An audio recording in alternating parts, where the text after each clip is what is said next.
मध्य प्रदेश में विधानसभा चुनाव के लिए अभी 4 साल का समय शेष है, लेकिन चुनावी समीकरण अभी से बैठाए जाने लगे हैं।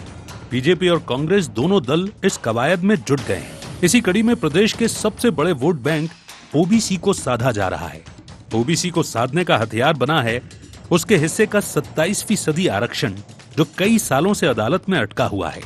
पिछले महीने मध्य प्रदेश हाईकोर्ट ने 27% ओबीसी आरक्षण पर लगी रोक हटाई, तो इसके बाद अब सरकार इसे सुनिश्चित करने में जुट गई। सुप्रीम कोर्ट में इस मामले को लेकर कई अर्जियां दाखिल हैं। सीएम डॉक्टर मोहन यादव ने विधि विभाग के साथ इस मामले में गहरी मंत्रणा करने के बाद प्रदेश के महाधिवक्ता को इन याचिकाओं पर एक साथ पैरवी करने के निर्देश दिए हैं। हमारी सरकार बनने के पहले से ही लगातार लाइन है कि 27% आरक्षण ओबीसी को मिले, एससी को जो निर्धारित आरक्षण वो मिले, एसटी को मिले। न्यायालयीन, सुप्रीम कोर्ट, हाई कोर्ट, ऐसी कई सारी याचिकाएं अलग अलग चल रही है। आज हमने इस संबंध में समग्र एक बड़ी बैठक की और हमने दोबारा अपना मंतव्य प्रकट किया कि जल्दी से जल्दी कोर्ट सुप्रीम कोर्ट से, हाई कोर्ट से डिसाइड करे, ताकि जो हमारे जिस वर्ग की कैटेगरी है उनको उनका अपने अधिकार के साथ उनके साथ न्याय हो सके।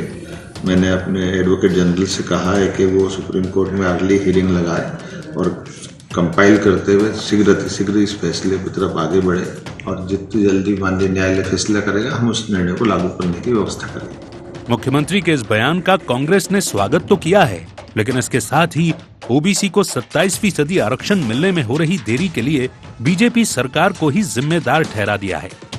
कमलनाथ जी की सरकार जब बनी थी तो ओबीसी के पक्ष में हम 27% आरक्षण लेके आए, और जब हम 27% आरक्षण लेके आए तो हमारी सोच, कांग्रेस पार्टी की सोच वही आम आदमी को राजनीतिक, सामाजिक और आर्थिक अधिकार की जो भावना है, उसके भावना से हमने अपने आप को प्रस्तुत किया था प्रदेश के सामने। अब मोहन यादव जी अगर ये बात कहते हैं कि हम सारी जितनी भी अलग अलग तरह की याचिकाएं लगी उसको सुप्रीम कोर्ट में एक साथ लगाने की पहल कर रहे हैं और प्रयास कर रहे हैं और अपना पक्ष ओबीसी के पक्ष में दृढ़ता से रखेंगे, ये अगर मुख्यमंत्री जी ने कहा है तो मैं उनका स्वागत करता हूं, पर आपकी नीयत ठीक नहीं दिखती।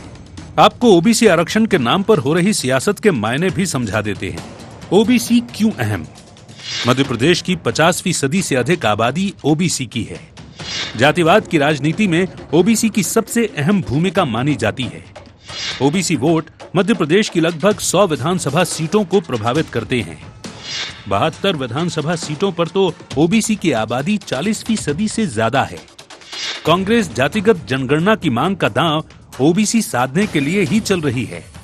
बीजेपी 2 दशक से प्रदेश की सत्ता में है, तो इसके पीछे ओबीसी का बड़ा योगदान है। प्रदेश में लगातार 2 दशक से चारों मुख्यमंत्री उमा भारती, बाबूलाल गौर, शिवराज सिंह चौहान और डॉक्टर मोहन यादव ओबीसी हैं। 2018 में बीजेपी सत्ता से बाहर हटी तो इसके पीछे भी ओबीसी की नाराजगी ही मुख्य वजह रही है।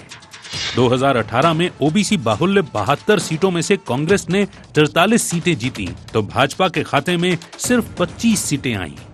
2020 के उपचुनाव और 2023 के विधानसभा चुनाव में ओबीसी वोटों को साध कर ही बीजेपी ने सत्ता में वापसी की। मध्य प्रदेश फिलहाल ओबीसी को 14, एसटी को 20 और एससी को 16% आरक्षण मिल रहा है।